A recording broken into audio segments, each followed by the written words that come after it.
नमस्कार। चलिए आज बात करते हैं उन 7 जरूरी सबकों की जो टीनेजर्स के लिए हैं। और ये किसी किताब से नहीं बल्कि असल जिंदगी के तजुर्बों से निकले हैं। तो चलिए शुरू करते हैं और सबसे पहले ना इस बात को समझते हैं कि दिक्कत आखिर है क्या। टीनेज मतलब वो उम्र जब जिंदगी में एक साथ कई सारी चुनौतियां आ जाती हैं, है ना?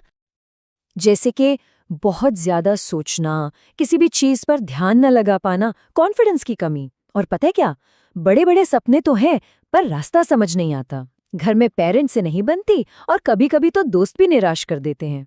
और सबसे जरूरी बात, ये सिर्फ किसी एक के साथ नहीं होता, ये बहुत ही कॉमन प्रॉब्लम्स हैं। तो सवाल ये उठता है कि इसका सलूशन क्या है। मतलब प्रॉब्लम्स तो समझ आ गई, पर इनसे बाहर कैसे निकलें? यही तो असली चैलेंज है।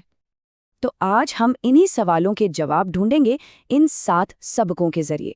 हम बात करेंगे कि ना कहना क्यों जरूरी है, अपनी वैल्यू कैसे बनाएं, असली दोस्त कौन होते हैं और रिजेक्शन को अपनी ताकत कैसे बनाएं। साथ ही हम स्किल्स की अहमियत, एक विनर वाली सोच और जिंदगी में विश्वास रखने पर भी बात करेंगे। चलिए एक एक करके इन्हें समझते हैं। तो देखिए, किसी भी बदलाव की शुरुआत ना हमेशा अंदर से होती है।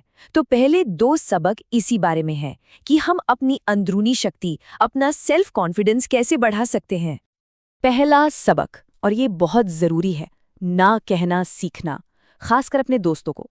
कई बार होता है ना कि कोई दोस्त कुछ करने को कहता है और हम मना नहीं कर पाते, भले ही वो हमारे लिए सही ना हो। जैसे वो कहानी है ना एक लड़के की जो एग्जाम के टाइम भी दोस्तों को गेमिंग के लिए मना नहीं कर पाया। तो ये सीखना बहुत जरूरी है। दूसरा सबक है अपनी वैल्यू बनाना, या जैसा कि यहाँ लिखा है, अपनी औकात बनाओ। इसका मतलब है खुद को इतना काबिल बनाना कि लोग आपकी इज्जत करें। जैसे वो स्पीकर जिन्हें कभी कहा गया था कि तुम स्टेज पर बोल ही नहीं सकते, और आज वही हजारों लोगों के सामने बोलते हैं। ये होती है अपनी वैल्यू बनाना। अच्छा, तो ये वैल्यू बनाएं कैसे? उसके लिए एक बहुत ही कमाल की टेक्निक है, अलोन वॉक स्ट्रेटजी। सुनने में फैंसी लगता है पर है बहुत सिंपल। ये एक ऐसा तरीका है जिससे अपने मन में चल रही उलझनों को सुलझाया जा सकता है और अपने गोल्स को लेकर क्लैरिटी लाई जा सकती है। और इसे करना कितना आसान है, जरा देखिए।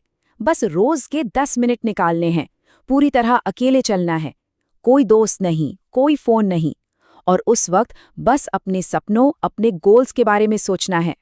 आप यकीन नहीं करेंगे, सिर्फ इतना करने से दिमाग में कितनी ज्यादा क्लैरिटी आ जाती है। ठीक है, तो अंदरूनी शक्ति पर तो बात हो गई। अब चलते हैं बाहरी दुनिया की तरफ, यानी दोस्त, रिश्ते और सोशल लाइफ। देखते हैं कि यहाँ क्या सीखना जरूरी है। तीसरा सबक है असली दोस्तों की पहचान करना। देखिए, पार्टी करने वाले दोस्त तो बहुत मिल जाते हैं, पर असली दोस्त वो होते हैं जो तब साथ खड़े हों जब आपकी जिंदगी में सब कुछ ठीक नहीं चल रहा हो, जो अच्छे वक्त में ही नहीं, बुरे वक्त में भी आपका साथ दें। और ये चार्ट इसी बात को कितनी अच्छी तरह से दिखाता है। देखिए, हमारा सोशल सर्कल मतलब जान पहचान वाले लोग, वो तो बहुत सारे हो सकते हैं, 85%। पर जो असली दोस्त होते हैं ना, भरोसे वाले, वो बस मुट्ठी भरी होते हैं, शायद सिर्फ 15%। और यही लोग सबसे कीमती हैं। अब आते हैं चौथे सबक पर, रिजेक्शन। जिंदगी में कभी ना कभी सबको रिजेक्शन झेलना पड़ता है, और ये बहुत दुखता भी है। पर यहाँ सलाह ये है कि इसे बस भूलकर आगे मत बढ़ो, बल्कि इसे अपनी ताकत बना लो। जैसा कि इस कोट में कहा गया है, सिर्फ आगे मत बढ़ो, दर्द को अपनी आग बनाओ। मतलब उस दर्द को अपना फ्यूल बना लो। जैसे वो दोस्त जिसका ब्रेकअप हुआ और उसने उस दर्द को अपनी एनर्जी में बदला और अपने करियर में इतना सक्सेसफुल हो गया। ये एक बेहतरीन उदाहरण है। चलिए अब बात करते हैं भविष्य की तैयारी की। और यहाँ एक बहुत बड़ा सवाल है कि लॉन्ग टर्म सक्सेस के लिए क्या ज्यादा जरूरी है, अच्छे ग्रेड्स या फिर स्किल्स? देखिए, मार्क्स जरूरी हैं। 95% आए तो पेरेंट्स खुश हो जाते हैं। लेकिन अगर लॉन्ग टर्म में देखें तो क्या ज्यादा जरूरी है? स्किल्स। आने वाले जमाने में नौकरियां आपके मार्क्स देकर नहीं, बल्कि आपके स्किल्स देकर मिलेंगी। तो ठीक ठाक मार्क्स मतलब 60 से 80% भी काफी हैं, पर असली फोकस स्किल्स पर होना चाहिए।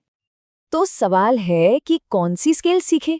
कुछ भी, वीडियो एडिटिंग हो, graphic designing, stock market, public speaking, coding, list बहुत लंबी है।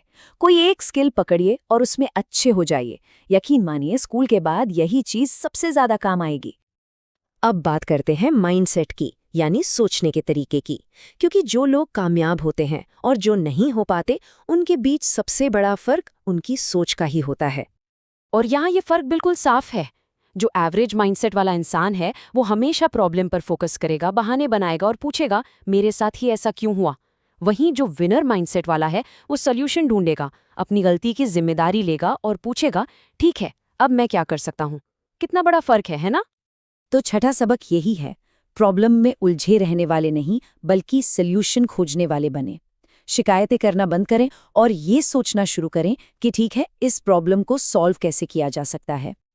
और अब आते हैं हमारे आखिरी और 7वें सबक पर। ये सिर्फ प्रैक्टिकल टिप्स के बारे में नहीं है बल्कि जिंदगी को देखने के एक गहरे नजरिए के बारे में है। और वो सबक है एक बड़ी शक्ति या एक बड़े प्लान में विश्वास रखना। आप चाहे किसी भी धर्म को मानते हो या न मानते हो, ये यकीन रखना कि सब कुछ किसी वजह से हो रहा है बहुत हिम्मत देता है। इससे ये समझने में मदद मिलती है कि आज जो मुश्किलें आ रही हैं वो शायद आगे किसी अच्छी चीज के लिए हमें तैयार कर रही हैं। तो ये थे वो 7 सबक। अब सवाल ये है कि एक टीनेजर की जिंदगी में इनमें से कौन सा सबक सबसे ज्यादा मायने रखता है। देखिए, ये सारे ही सबक अपनी अपनी जगह जरूरी है, लेकिन हर किसी की कहानी अलग होती है। तो ये सोचना जरूरी है कि इनमें से कौन सी बात किसी की जिंदगी में सबसे बड़ा बदलाव ला सकती है।